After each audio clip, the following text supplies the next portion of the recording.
હું ભવ્યા ઢાપા બે ત્રણ દિવસથી ખૂબ જ ગરમી પડે છે, સખત પડે છે. લાભશંકર ઠાકરે તડકા વિશે એક કાવ્ય લખેલું છે, જે હું તમારી સમક્ષ રજૂ કરવા ઈચ્છું છું.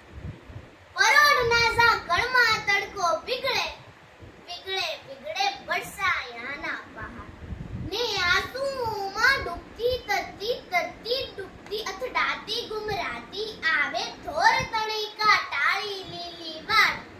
વાડ પરે એક બટેર બેઠું, બટેર બેઠું, બટેર બેઠું, ફફડે ફફડે ફફડે એની પાંખ, ડાલાની આંખોમાં વળતી ઝાંખા ઝાંખા પરોઢમાંથી પરોઢમાંથી આછા આછા ઓહો મને સંભળાતા પાછા, ઓહો મને સંભળાતા આછા.